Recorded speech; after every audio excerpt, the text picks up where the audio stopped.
bonjour à toutes et à tous, apprentis hackeuses et apprentis hackers. Alors aujourd'hui, on va faire une machine starting point, puisque ils ont changé un peu le starting point pour le passer en 2 tiers ou 3 tiers, donc tiers 0 à tiers 2. Et donc du coup, c'était voilà, je me suis dit on va profiter de ce changement pour faire une machine de tiers 2. Et d'ailleurs la première machine de tiers 2, puisqu'on va s'attaquer à Archetype. Donc petit changement par rapport à avant, il faut d'abord monter le VPN pour pouvoir spawner l'instance de la machine. Ensuite il y a quelques questions à répondre, ça je vous laisserai le faire. Mais déjà les questions de mettre sur la voie, puisque ça parle pas mal de SMB et de SQL. Et enfin il y a 2 flags à trouver, alors allons-y. J'ai fait comme d'habitude le scan Nmap en amont pour gagner du temps, et on voit qu'il y a beaucoup de choses ouvertes sur la machine. Donc déjà c'est du Windows, et ensuite donc 445 partage de fichiers, SQL, donc ces deux-là vont être importants en tout cas d'après les questions qu'on a vues auparavant. WinRM ouvert aussi, les ports RPC, et d'ailleurs sur ce qui est du MSRPC, ce service là, avant, enfin historiquement c'était pas un port qu'on regardait trop, mais maintenant il commence à y avoir des outils pour énumérer des choses intéressantes sur ce port, donc ça devient un port à contrôler, pas en priorité, mais on peut faire de l'énumération sur ce port. Et donc pour la petite histoire, MSRPC ça veut dire Microsoft Remote Procedure Call, ça vient historiquement de DCE RPC, qui en gros permet aux programmeurs d'écrire des logiciels distribués comme s'ils étaient sur le même ordinateur, mais ils le sont pas.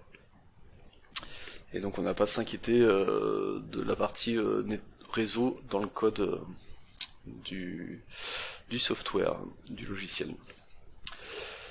Voilà pour la petite info sur MSRPC. Alors une fois qu'on a ce scan, donc j'ai fait les paramètres script aussi SC par défaut, qui nous permettent de découvrir le nom de la machine, que c'est pas une machine qui est dans un domaine AD mais dans un workgroup.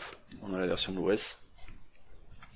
Bien. Et une petite chose aussi, anecdote rigolote sur cette machine, c'est que si on fait un scan du port 445, donc partage Windows, avec le --script vuln c'est donc un script pour détecter des vulnérabilités avec Nmap.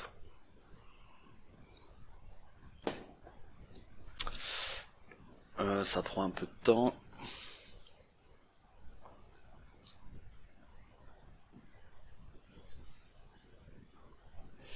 Et on voit que le script trouve que la machine est likely vulnérable à la MS08067. Et ça m'a fait rire parce que on est en 2021 et ce correctif de 2008, enfin cette vulnérabilité qui a été corrigée en 2008, et ben on l'a encore trouvé, enfin un collègue l'a encore trouvé chez un client cette année, donc il y a des vulnérabilités qu'on a vie dure quoi. Et donc NetAPI, cette vulnérabilité, c'est celle qui historiquement était aussi intéressante que Eternal Blue, puisqu'elle permettait via le port 445 de devenir directement administrateur de la machine vulnérable. Et aussi, pendant qu'on continue sur cette énumération SMB, quand on regarde la sortie du script Nmap, on voit qu'on a la version du SMB qui est ici, 3.1.1. Et cette version-là, elle est vulnérable à SMB Ghost, mais tout comme la NetAPI dont on vient de parler juste avant, les deux sont des faux positifs. En tout cas, l'exploitation de ces vulnérabilités ne fonctionne pas sur cette machine. Donc c'est pas des bonnes pistes à suivre. Et donc pour information, SMB Ghost, donc c'est une vulnérabilité de mars 2020, donc beaucoup plus récente. Qui a beaucoup fait peur parce qu'elle aurait pu être utilisée pour faire du worm, du ver, un peu comme ce qu'avait fait WannaCry, donc ça aurait pu avoir des conséquences en milliards même de dollars, mais ça n'a pas été le cas. Et si vous souhaitez plus d'informations et notamment sur un outil pour exploiter SMB Ghost, je vous invite à regarder cet outil qui a été tweeté par Johanna, qui sera donc notre hackeuse de la semaine pour illustrer cette vidéo. Donc n'hésitez pas, mais de mémoire je sais plus s'il y a une machine hack the box qui permet d'exploiter cet exploit. Voilà, donc on a pas mal parlé d'énumération. Maintenant on va plutôt exploiter cette machine. Alors, donc en fait, une fois qu'on a fait tout ça, on peut lancer aussi, pendant qu'on y est, le script d'énumération du 445. Donc je vais enlever le "-v", ça sert à rien. "-p", ça on peut le laisser. Et au lieu de faire le vuln, on va faire le smb enum. Alors script arg pour spécifier qu'on peut faire les tests qui sont un peu craignos, puisqu'on est sur un laboratoire, on n'est pas sur une machine en production, et je pense qu'on est pas mal.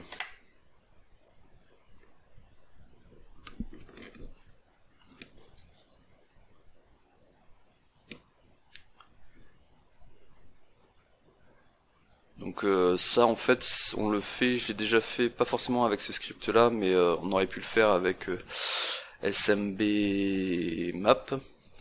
Mais bon là c'est pour montrer qu'il y a une autre méthode pour énumérer le smb, et normalement il va nous trouver des partages de fichiers accessibles. Et d'ailleurs il nous a déjà dit nmap à la sortie du premier scan, si je dis pas de bêtises, qu'on peut se connecter en guest, il le dit ici. Donc c'est pour ça que c'est intéressant de d'énumérer plus avant avec cette commande par exemple, et on voit qu'en effet le guest a accès à ces différents partages, et le partage qui n'existe pas par défaut et qui est accessible en lecture, c'est le partage backup. Donc allons-y, connectons-nous sur ce partage backup avec smb client. Par exemple, donc la cible c'est ça, le partage backups. Le mot de passe on s'en fout, et on voit qu'on a accès à un fichier qui s'appelle prod dtfsconfig. Donc je le télécharge et je l'ouvre. Et on voit que ce fichier de configuration contient un login et un mot de passe pour se connecter au SQL. Ça tombe bien, le SQL est accessible d'après le scan nmap. Donc ça paraît être la bonne piste, surtout qu'on a répondu à des questions qui portaient sur SQL juste avant. Et donc si on avance, on se rendra très vite compte que c'est effectivement la bonne piste. Alors allons-y. Alors je vais utiliser MS SQL client, que l'on a déjà utilisé dans des précédentes vidéos Hack-Size. Par exemple, si on regarde Hack-Size,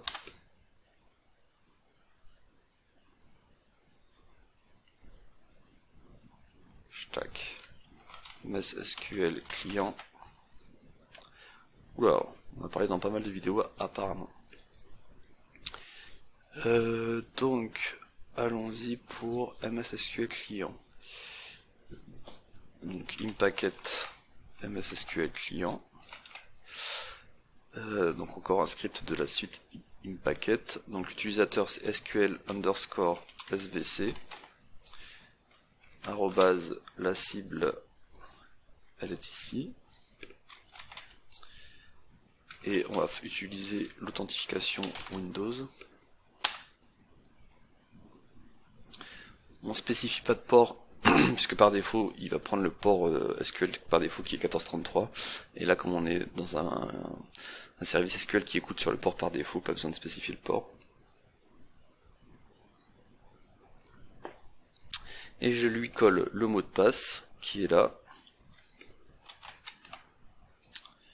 et ça passe, on est connecté au SQL. Alors une fois qu'on a fait ça, on a envie de voir si on peut faire du XP CMD Shell. Donc si je fais XP CMD Shell WAMI, il répond que c'est turn off. Donc regardons si on a les droits de l'activer. Et effectivement on est sysadmin, donc on peut l'activer. Donc on va pas s'en priver et on va donc activer XP CMD Shell qui, je rappelle, permet d'exécuter des commandes sur la cible à travers SQL. MS SQL, Microsoft SQL. SP configure. Voilà, là on voit que XP CMD Shell, si on regarde en haut des colonnes, la valeur configurée et la valeur en cours, les deux sont à 0, donc c'est pas activé. Donc on va l'activer. Reconfigure. Et normalement, là c'est réactivé. Si je refais ma commande de tout à l'heure, c'est-à-dire XP WAMI, ça passe. On peut exécuter du code sur la cible en tant que SQL SVC. Super. Donc à partir de là, la première étape, je dirais, qui est intéressante, c'est de regarder si on est en 32 ou en 64 bits. Ça nous permettra de savoir si on va mettre un netcat en 32 ou en 64 bits, puisque l'objectif, pour que ce soit plus simple, c'est d'avoir un reverse shell dans le but donc d'avoir un vrai contrôle sur la machine et d'élever nos droits. Donc faisons ça, xpcmd shell set processor. Là on voit qu'on tourne sur du 64 bits, donc on va pouvoir utiliser netcat 64 bits. Donc netcat on peut le récupérer à différents endroits. Ici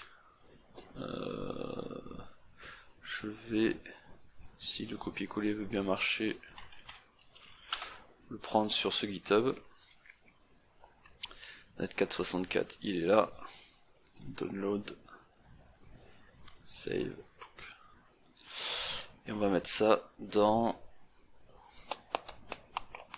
archétype. Et je vais le mettre directement dans www, qui me servira de serveur web pour envoyer ça sur la machine cible, avec un Python, comme on a souvent l'habitude de le faire maintenant.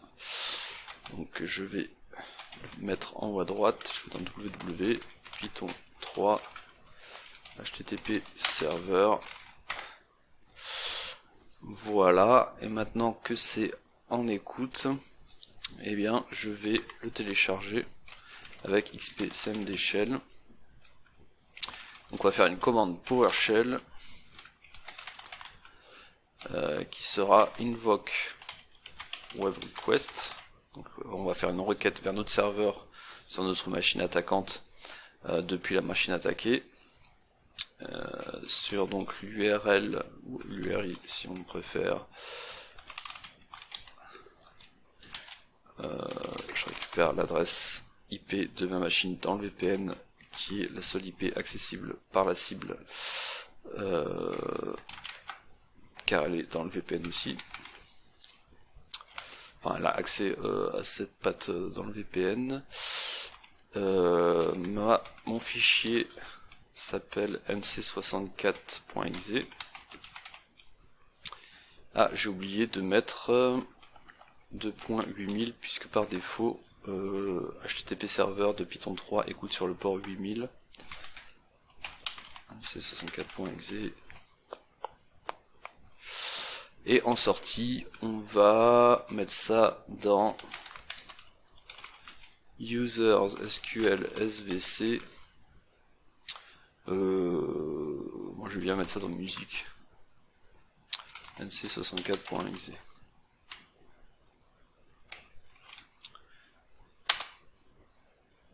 On reçoit bien une requête de la cible, pas de message d'erreur.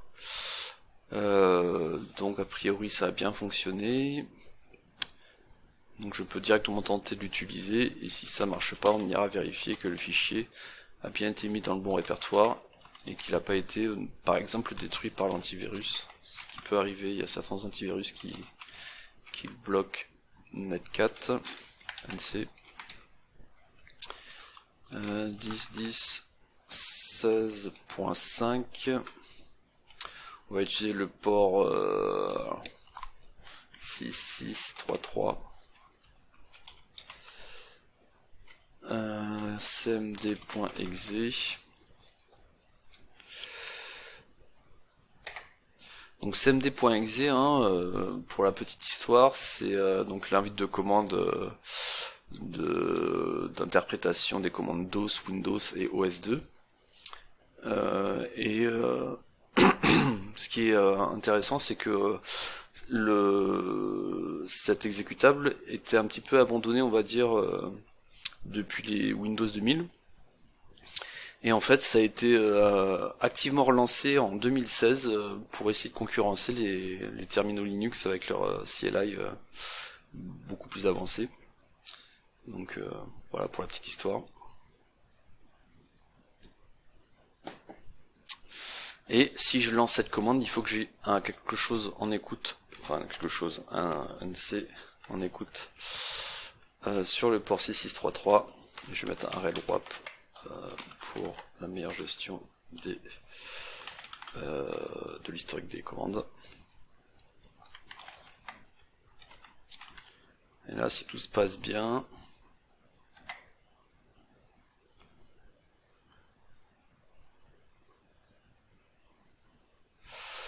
donc il a pas l'air d'avoir... Ah ouais, j'ai mis desktop, et en fait c'est pas desktop, c'est musique. Music. Desktop, c'est là où on va récupérer le flag. Music.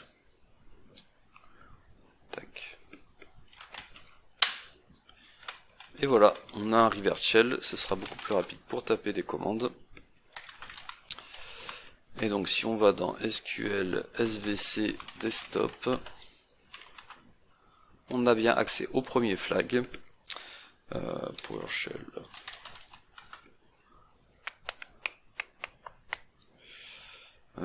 Get content user.txt substring 04. Et voilà, première étape réalisée. Et maintenant, deuxième étape, il faut essayer d'élever nos droits pour avoir des droits d'administration.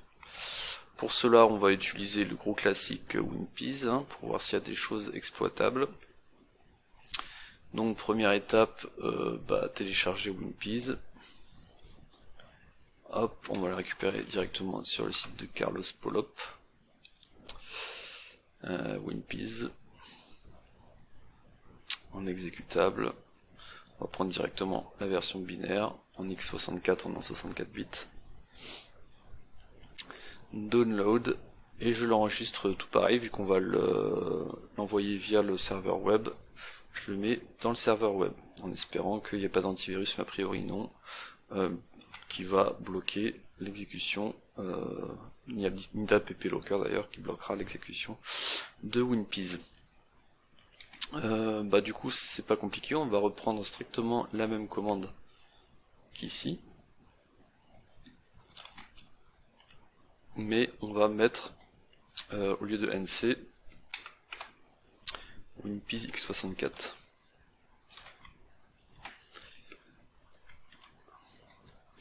Et en sortie, évidemment, on va mettre la même chose, mais avec WinPeas.exe.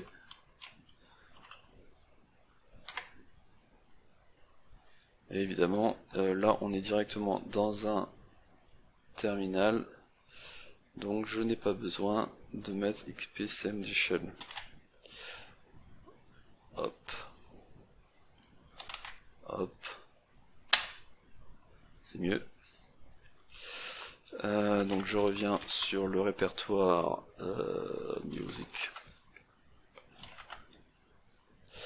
Et c'est bon, nous avons notre WinPiece qui semble pas bloqué, donc on va pouvoir l'exécuter. Je vais mettre la page en grand, parce qu'il va y avoir beaucoup d'output verbeuse.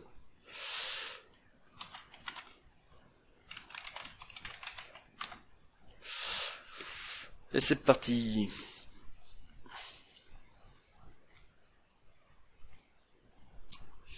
Et cette machine est très facile, et là en plus l'avantage c'est qu'on n'a même pas besoin de remonter puisque c'est à la fin de l'output qui est la chose intéressante, qui est ce fichier d'historique de commande PowerShell.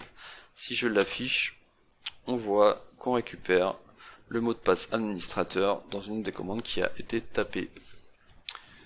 Donc on va pouvoir récupérer un reverse shell avec des droits d'administration, qui est donc le but ultime dans le hacking de machines d'Hack the Box. Donc allons-y. Alors pour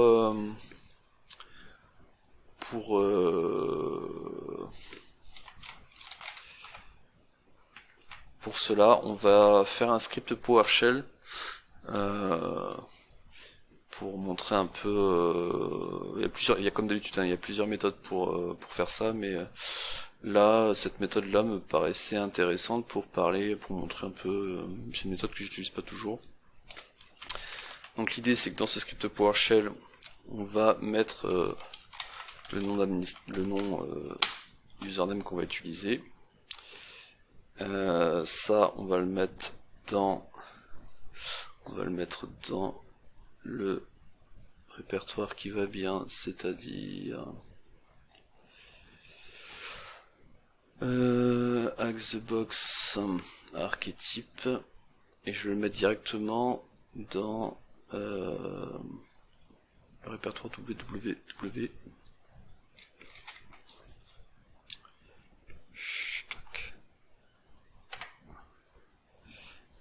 Et là on va l'appeler lisbeth.ps1. Ok, alors une fois qu'on a fait ça, password égale le mot de passe qu'on vient de trouver qui est là.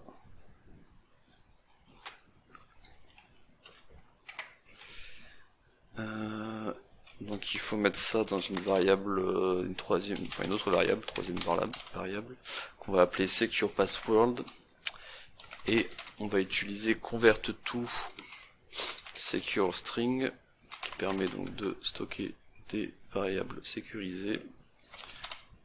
La secure string se trouve actuellement dans password, et on va mettre as plain text, qui signifie qu'en gros on récupère le texte en clair dans la variable password, donc ce texte là en clair, et on va le stocker de manière sécurisée. Et qu'est-ce que ça veut dire stocker de manière sécurisée? Ben, ça veut dire qu'il est chiffré et supprimé de la mémoire de l'ordinateur dès que on l'a utilisé. Et c'est pour ça que c'est une très bonne c'est même obligé d'utiliser cette méthode pour utiliser un mot de passe. Et quand l'on utilise asPlainText, on est obligé de mettre -force avec. CF, la documentation PowerShell. Voilà, donc maintenant que j'ai stocké mon mot de passe dans une secure string, eh bien on peut utiliser une variable new credential, pardon. On va mettre dedans un objet de System Management Automation PS Credential, qui contiendra le nom d'utilisateur et le mot de passe. Maintenant qu'on a stocké nos credentials dans la variable credential, on peut utiliser ces credentials avec invoke command, permettra donc de lancer une commande dans un bloc de script PowerShell, et la commande qu'on va exécuter, c'est le fameux netcat qu'on a stocké dans music c64.exe, vers notre machine attaquante qui est donc 10, 10, 16, 5. Et on va mettre sur le port 76733-e cmd.exe comme tout à l'heure. Et donc cette commande, on va l'utiliser avec les credentials qu'on a stockés dans la variable credential. Et on va l'exécuter sur quel ordinateur? Computer name, l'ordinateur localhost. Normalement, on doit être bon avec ça pour exécuter le reverse shell.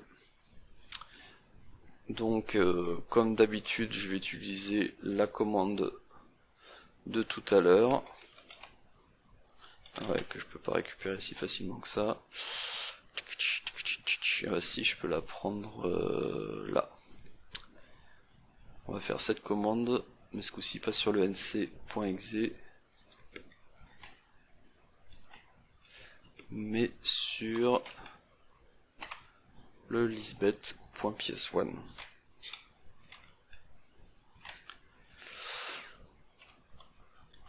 Et donc en sortie, on peut toujours le mettre au même endroit, ça passe bien, lisbeth.ps1.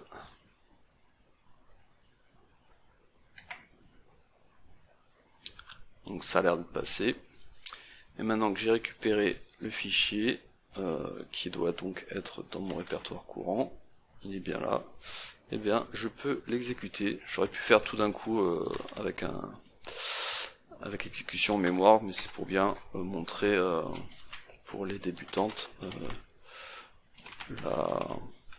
les différents enchaînements qui se passent dans le hacking de cette machine. Donc exec bypass pour passer la sécurité qui interdit d'exécuter des scripts PowerShell. Et donc lisbeth.ps1. Et en face, il faut qu'on mette en écoute sur le port 7733 puisque notre reverse shell va essayer de se connecter à notre machine attaquante sur ce port là. Et nickel, on obtient bien un shell en tant que administrateur. Et donc il reste plus qu'à récupérer le flag. Le flag qui doit être normalement ici. C'est bien ça. Donc PowerShell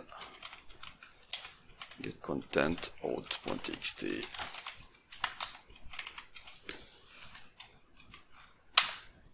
Et voilà, machine compromise.